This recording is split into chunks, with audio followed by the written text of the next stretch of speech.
قرآن کریم کے تاثیر کے حیرت انگیز واقعات دنیا میں کوئی کتاب ایسی نہیں ہے جس کو سن کر انسان اپنے مذہب کو تبدیل کر دے۔ عقیدہ اور مذہب ایک ایسی چیز ہے کہ انسان مر مٹنے کے لیے تیار ہو جاتا ہے، چاہے وہ باطل پر کیوں نہ ہو، لیکن اپنے عقیدے کو نہیں چھوڑتا۔ اللہ رب العزت نے اپنے اس قرآن میں ایسی تاثیر رکھی کہ جنہوں نے قرآن کریم کو سنا صدق دل کے ساتھ، اللہ رب العزت نے ان کی زندگی کو پلٹ دیا۔ میں چند واقعات عرض کروں گا جس سے اندازہ ہوگا قرآن کریم میں اللہ نے کیسی تاثیر رکھی ہے۔ سب سے پہلا واقعہ ہے حضرت عمر رضی اللہ تعالیٰ عنہ کا۔ مشہور واقعہ علامہ ابن اسیر جزری نے اسد الغابہ فی معرفت الصحابہ میں نقل کیا ہے کہ حضرت عمر رضی اللہ تعالیٰ عنہ معاذ اللہ آپ صلی اللہ علیہ وسلم کو قتل کرنے کے ارادے سے گھر سے نکلتے ہیں۔ راستے میں نعیم بن عبداللہ سے ملاقات ہوتی ہے۔ عمر کہاں کا ارادہ؟ کہا معاذ اللہ محمد کو قتل کرنے جا رہا ہوں۔ کہا ذرا اپنے بہن کی گھر کی تو خبر لو، وہ بھی ایمان لے کر آئی ہیں۔ حضرت عمر پہنچتے ہیں، دستک دیتے ہیں، اندر سے قرآن کریم کی تلاوت کی آواز آتی ہے تو وہ قرآن کریم کے اوراق کو ان کے بنوئی اور ان کی ہمشیرہ چھپا دیتی ہیں۔ حضرت عمر اندر آتے ہیں، غصے میں اپنے بنوئی کو بے تحاشا مارتے ہیں۔ آخر اپنی بہن پر ہاتھ اٹھاتے ہیں، جب مارنے لگتے ہیں ان کے جسم سے بھی خون بہتا ہے۔ حضرت عمر کو بھی ترس آ جاتا ہے تو حضرت عمر نے کہا میرے سامنے بھی پڑھو، تم کیا پڑھ رہی تھی؟ انہوں نے کہا ہم قرآن کی تلاوت کر رہے تھے اور تم ناپاک ہو۔ حضرت عمر نے غسل کیا اور جب ان کے سامنے سورہ طٰہٰ یا سورہ حدید کی ابتدائی آیات پڑھی گئی، حضرت عمر کی آنکھوں سے آنسو بہنے لگ گئے اور یہی قرآن حضرت عمر کی ہدایت کا ذریعہ بن گیا۔ تو دیکھیں حضرت عمر ایمان لے کر آئے تو اللہ رب العزت نے ہدایت کا ذریعہ ایک آپ صلی اللہ علیہ وسلم کی دعا کو بنایا اور دوسری چیز قرآن کی تلاوت کو بنایا۔ جب مکہ میں ظلم و ستم زیادہ ہوا، آپ صلی اللہ علیہ وسلم نے ہجرت کی اجازت دی۔ صحابہ اکرام نے سب سے پہلی ہجرت کی ہے حبشہ کی طرف۔ جب یہ لوگ حبشہ میں پہنچے تو اس وقت نجاشی حکمران تھا۔ حضرت جعفر طیار رضی اللہ تعالیٰ عنہ حضرت علی کے بھائی ہیں۔ نجاشی بادشاہ نے پوچھا کہ تم کون لوگ ہو، کیوں آئے ہو؟ حضرت جعفر نے وہاں اسلام کی حقانیت پہ تقریر کی۔ انہوں نے کہا پہلے ہم سود کھاتے تھے، اپنی بیٹیوں کو زندہ درگور کرتے تھے، ہم عورتوں کی خرید و فروخت کیا کرتے تھے، ہمارے ہاں زنا اور شراب عام ہو چکی تھی، ہمارے ہاں جھوٹ پر زندگی گزرتی تھی، لیکن وہ نبی آیا جس نے ہمیں سچائی کا حکم دیا، بیٹیوں کے حقوق بتائے، ماں کے حقوق بتائے۔ حضرت جعفر طیار نے تقریر کی۔ اس کے بعد انہوں نے سورہ مریم تلاوت کرنا شروع کر دی۔ جب سورہ مریم حضرت جعفر تلاوت کر رہے تھے، نجاشی کی آنکھوں سے بھی آنسو بہ رہے تھے اور جو اس کے وزراء تھے ان کی آنکھوں سے بھی آنسو بہنے لگ گئے، اور یہ سورت کا پڑھنا نجاشی کی ہدایت کا ذریعہ بن گیا۔ تو دیکھیں اللہ نے قرآن میں کیسی تاثیر رکھی کہ ایک بادشاہ کی زندگی پلٹ گئی، اس کے وزراء کی زندگی پلٹ گئی، تو ہمیں کیا چیز نظر آتی ہے؟ قرآن کریم کی تلاوت کی تاثیر نظر آتی ہے۔ آپ صلی اللہ علیہ وسلم کے پاس 70 آدمی آئے۔ حضور سے فرمایا آپ جو دین لے کر آئے ہیں یہ دین ہمیں بھی بتائیں یہ کیا ہے۔ آپ صلی اللہ علیہ وسلم نے سورہ یاسین پڑھنا شروع کر دی۔ حضور سورہ یاسین پڑھتے رہے، وہ سنتے رہے۔ اب تلاوت کریں آپ صلی اللہ علیہ وسلم، تو حضور کو جو اللہ نے آواز دی تھی، اور آپ صلی اللہ علیہ وسلم محبت وحی ہے، آپ پر وحی خود نازل ہوتی تھی، اللہ نے نہایت خوبصورت آواز دی تھی، تو حضور کی تلاوت سن کر ان کی آنکھوں سے آنسو بہنے لگ گئے اور یہ 70 کے 70 آدمی مسلمان ہو گئے۔ قرآن کریم میں اللہ رب العزت نے ان کا تذکرہ کیا ہے، وَإِذَا سَمِعُوا مَا أُنزِلَ إِلَى الرَّسُولِ تَرَىٰ أَعْيُنَهُمْ تَفِيضُ مِنَ الدَّمْعِ مِمَّا عَرَفُوا مِنَ الْحَقِّ، جب ان لوگوں نے سنا رسول سے وہ جو رسول پہ نازل کیا گیا، ان کی آنکھوں سے آنسو بہنے لگ گئے اور وہ جان گئے کہ یہی قرآن حق ہے۔ انہوں نے کہا یقولون ربنا آمنا، اے ہمارے رب ہم ایمان لے کر آئے، فاکتبنا مع الشاہدین، اور تو ہمیں لکھ دے گواہوں میں سے۔ تو دیکھیں یہ 70 آدمیوں کے ایمان لانے کا ذریعہ قرآن کریم کی تلاوت ہے۔ جنات کی پوری جماعت جو مسلمان ہوئی ہے وہ قرآن کریم سن کر مسلمان ہوئی۔ آپ صلی اللہ علیہ وسلم مقام نخلا پر تھے، اور آپ فجر کی نماز میں قرآن کریم تلاوت کر رہے تھے، جنات کی جماعت وہاں سے گزری تو یہ ایک دوسرے کو کہنے لگے خاموش ہو جاؤ، کوئی انسان کچھ پڑھ رہا ہے۔ تو یہ سارے خاموش ہو کر سننے لگے۔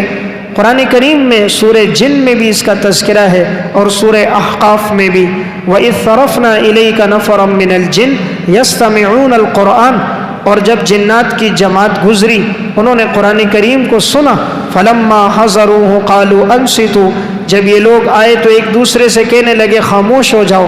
فَلَمَّا قُضِيَ وَلَّوْا إِلَىٰ قَوْمِهِمْ مُنذِرِينَ، جب تلاوت مکمل ہو گئی تو یہ لوٹ کر آئے اور اپنی قوم کو ڈرانے لگے۔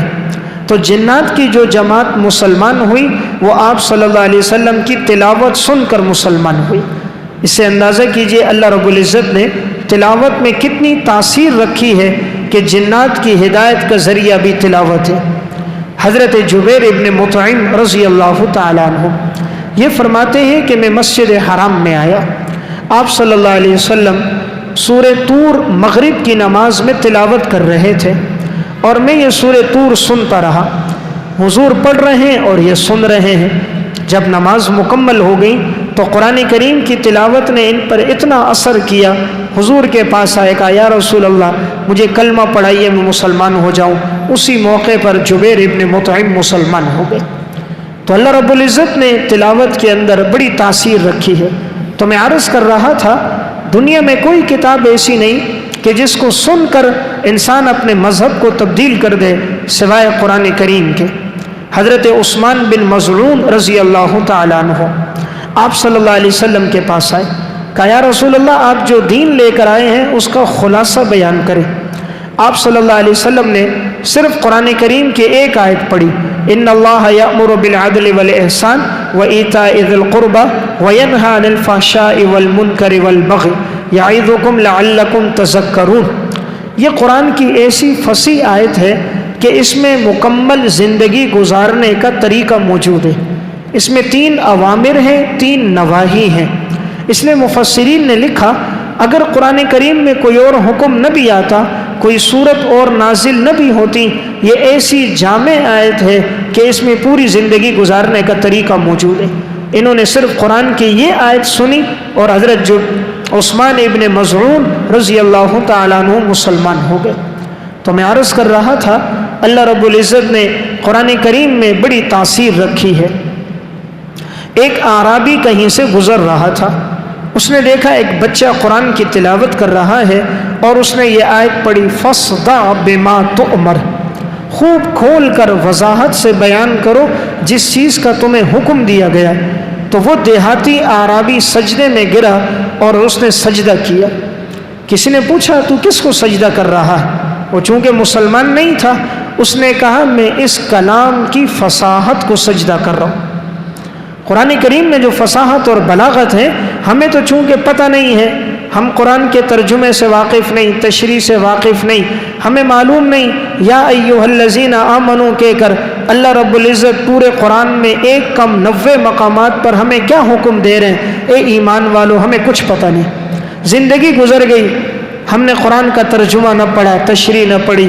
دنیا کی کتابوں کو کتنا وقت دیتے ہیں، اللہ کے قرآن کے لیے دن میں آدھا گھنٹہ بھی نہیں ہے۔ آدھا گھنٹہ آج مسلمان قرآن کو دینے کے لیے تیار نہیں۔ اس نے جو قرآن پڑھا بچپن میں وہی غلط سلط پڑھتا رہتا ہے، تلاوت کو درست کرنے کی توفیق بھی نہیں ہوتی۔ تو بہرحال یہ اعرابی سجدے میں گرا، قرآن کریم کی فصاحت کو اس نے سجدہ کیا۔ عتبہ بن ربیعہ مشرکین کی طرف سے نمائندہ بن کر آیا۔ اس وقت یہ مسلمان نہیں تھا، غیر مسلم تھا۔ آپ صلی اللہ علیہ وسلم کے پاس آیا، حضور کو لالچ دینے لگا۔ آپ سے کہا کہ اگر تمہیں دولت چاہیے میں تمہیں دولت دیتا ہوں، تم اپنے دعوے سے پیچھے ہٹ جاؤ، اور اگر تم یہ چاہو کہ عرب کی کسی خوبصورت لڑکی سے نکاح تو ہم آپ کا نکاح کرا دیں گے، بادشاہت چاہیے ہم آپ کو سلطنت دے دیں گے۔ آپ صلی اللہ علیہ وسلم نے فرمایا ذرا ٹھہرو، میری بات بھی سن لو۔ انہوں نے کہا سناؤ۔ حضور نے سورہ حامیم سجدہ عتبہ بن ربیعہ کے سامنے پڑھی۔ جب آپ صلی اللہ علیہ وسلم نے تلاوت شروع کی، عتبہ یوں اپنے ہاتھ کو اپنی تھوڑی کے نیچے رکھ کر حضور کو دیکھنے لگ گیا۔ آپ پڑھتے رہے۔ جب آپ نے تلاوت مکمل کی، یہ اٹھ کر واپس آیا اور اس نے مشرکین سے کہا میں نے محمد سے ایسا کلام سنا ہے، نہ وہ جادو ہے، نہ وہ سحر ہے، نہ وہ مجنون ہے، نہ وہ دیوانے ہیں، ایسا کلام میں نے زندگی میں کبھی نہیں سنا۔ یعنی دشمن بھی ہوتا تھا لیکن قرآن کی ایسی ہیبت، قرآن کا ایسا جلال ہے کہ ہر ایک کے دل پر یہ اثر انداز ہونے والا ہے۔ اگر آج ہم کہیں کہ قرآن ہم پر کیوں اثر نہیں کر رہا، ہمارے دلوں پر گناہوں کا زنگ لگ چکا ہے۔ جب گناہوں کا زنگ لگ جائے نا، پھر ہدایت کی بات اثر نہیں کرتی۔ ان هذه القلوب تصدع كما يصدع الحديد اذا اصابه الماء قيل وما جلاؤها يا رسول الله قال كثرة ذكر الموت وتلاوة القرآن۔ دلوں کو زنگ لگتا ہے جس طرح لوہے کو زنگ لگتا ہے پانی لگ جائے۔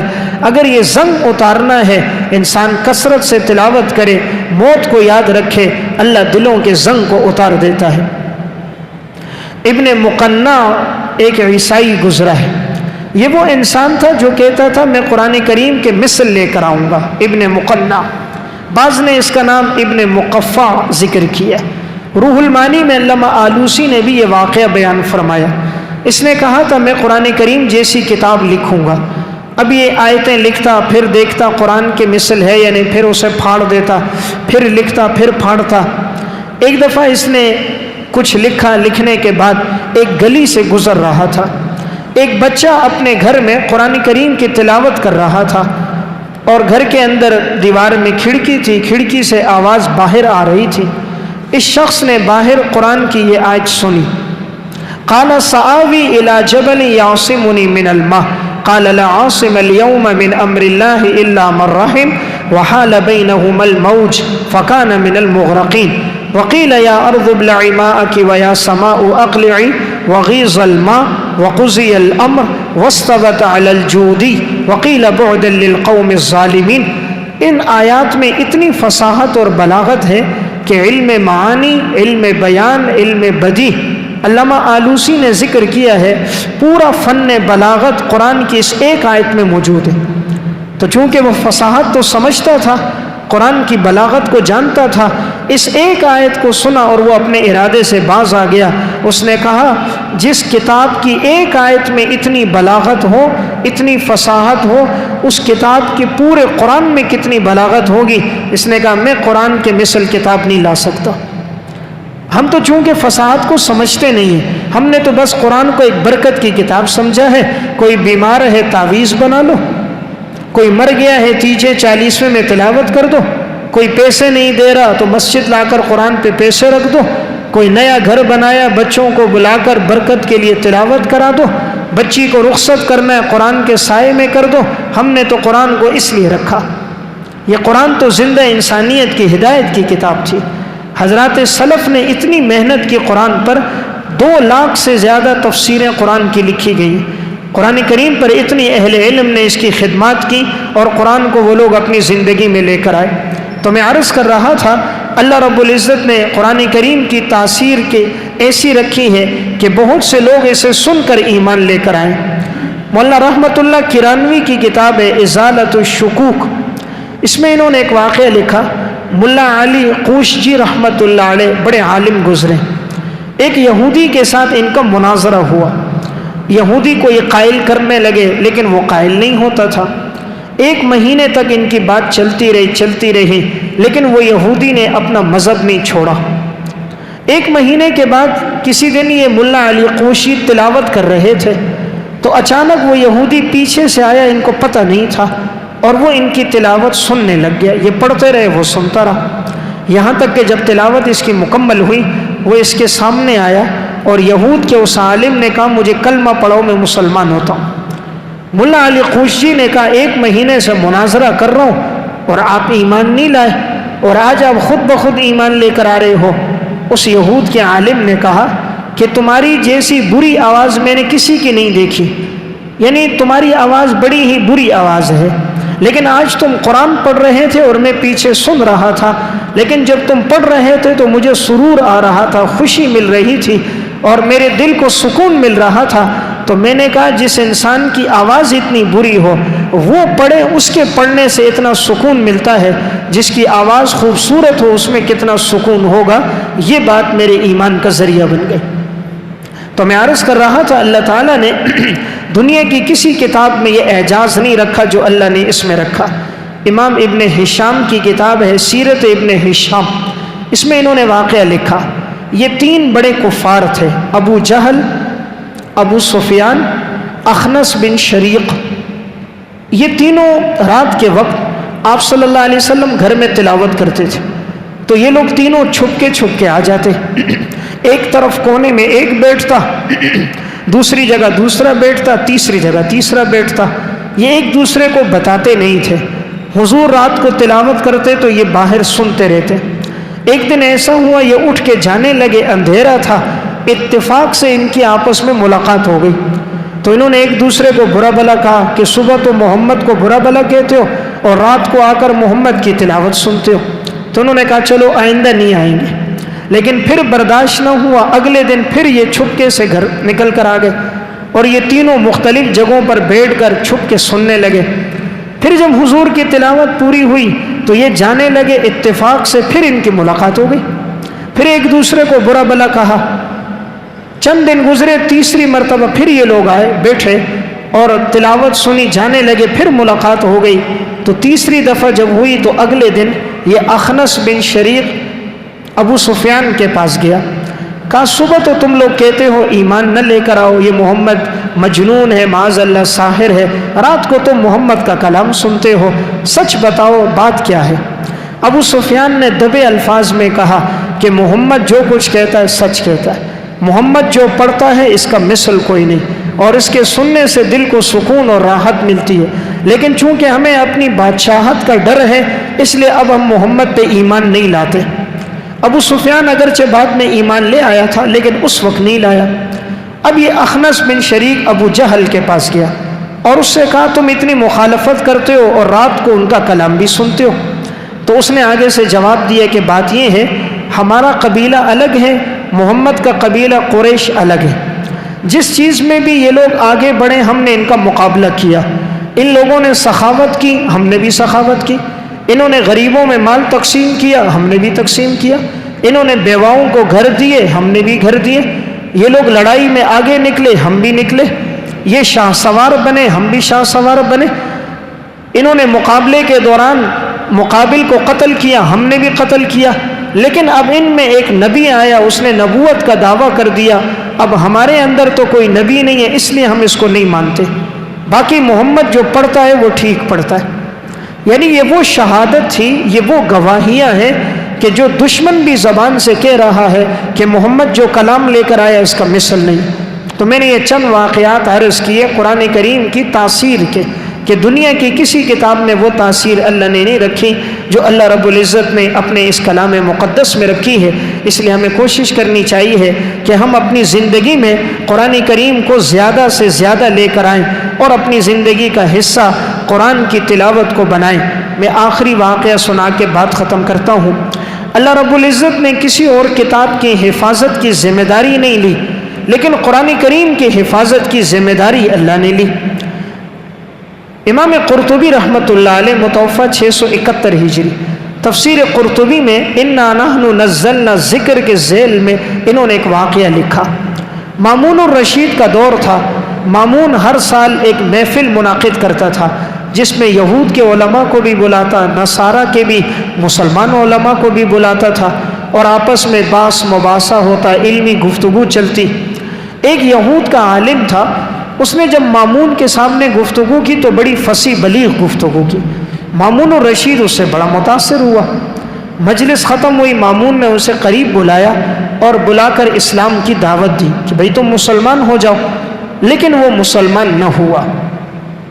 اگلے سال جب دوبارہ مجلس منعقد ہوئی تو مامون الرشید نے دیکھا کہ وہی آدمی جو گزشتہ سال یہودی تھا مسلمان ہو گیا اور اسلام کی حقانیت پہ اب دعوت دے رہا ہے، تبلیغ کر رہا ہے، اسلام کی حقانیت پہ دلائل دے رہا ہے۔ مامون بڑا خوش ہوا اور مجلس کے بعد اسے قریب بلایا، انعامات دیے، کہا بھئی تم نے اپنا یہودی مذہب کیوں چھوڑا؟ گزشتہ سال تو تم نہیں چھوڑ رہے تھے، اس نے واقعہ سنایا. اس نے کہا میں جیسے یہود کا بڑا عالم ہوں ویسے میں کاتب بھی ہوں, میں اپنے ہاتھ سے لکھتا ہوں. تو میں نے یہ دیکھا کہ سچی کتاب کون سی ہے, تو میں نے سب سے پہلے تورات کے 3 نسخے اپنے ہاتھ سے لکھے. لکھنے کے بعد میں نے بعض جگہ میں کمی کی, بعض جگہ میں اضافہ کیا, لیکن میں نے ظاہر میں اس کو بڑا خوبصورت بنایا, بڑا منقش بنایا. یہود کے علماء کے پاس لے کر گیا, انہوں نے دیکھا تو بڑے خوش ہو گئے. ظاہری زیب و زینت کو دیکھ کر انہوں نے مہنگے داموں میں مجھ سے خرید لیا. کسی نے یہ نہ کہا کہ اس میں کمی بیشی ہوئی ہے. پھر کہتے میں نے چند مہینے میں انجیل کے 3 نسخے اپنے ہاتھوں سے لکھے, اور میں نے ظاہر میں اسے بڑا خوبصورت بنایا, اور اندر میں نے کمی زیادتی کی, تبدیلیاں میں نے بہت کر دی. اور جب میں نصارہ کے علماء کے پاس لے کر گیا, انہوں نے بھی ظاہر کی خوبصورتی کو دیکھا, بڑے خوش ہو گئے اور مجھے بڑی رقم دی, اور خوشی سے مجھ سے وہ 3 نسخے لے لیے. کسی نے یہ نہیں کہا کہ تم نے یہ کمی کی, یہ اضافہ کیا. پھر کہتے میں نے سوچا میں قرآن میں بھی تبدیلیاں کروں, تو میں نے قرآن کے 3 نسخے لیے, اپنے ہاتھ سے لکھنا شروع کیا, اور میں نے بعض جگہوں میں کمی کی, بعض میں اضافہ کیا, بعض جگہ آیات کو بالکل چھوڑ دیا, ظاہر میں خوبصورت بنایا. مسلمان علماء کے پاس لے کر گیا کہ بھئی یہ تم مجھ سے ہدیے میں خرید لو. انہوں نے پوچھا بھئی تو کون ہے؟ کہا میں غیر مسلم یہودی ہوں. انہوں نے کہا کہ پہلے ہم اس کو پڑھیں گے, کہیں اس میں کمی بیشی تو نہیں ہوئی, اس کے بعد ہم تجھے تیرا ہدیہ دیں گے. اس نے کہا میں کب آؤں؟ کہا تم چند دنوں کے بعد آ جاؤ. یہ یہود کا عالم کہتا ہے میں چند دنوں کے بعد گیا, تو جس جس جگہ میں نے کمی کی تھی, جس جگہ میں نے اضافہ کیا تھا, جن جگہ میں نے آیات کو چھوڑا تھا, ان مسلمان علماء اور قراء نے ان تمام جگہوں کی نشاندہی کر دی کہ یہاں آپ نے غلط لکھا, یہاں اضافہ کیا, یہاں کمی کی, یہاں آیت کو چھوڑا. تو میں سمجھ گیا یہ قرآن اپنی اصلی حالت پر ہے, ورنہ ان کو پتہ نہ چلتا میں نے کہاں کمی زیادتی کی. اس واقعے کے بعد وہ ایمان لے کر آ گیا. تو اللہ رب العزت نے قرآن کریم میں یہ اعجاز رکھا, اس وقت سے لے کر یہ اپنی اصلی حالت میں ہے. تو آج میں نے عنوان اس لیے رکھا کہ آج ہم اپنی زندگی میں قرآن کریم کی تلاوت کو لے کر آئے.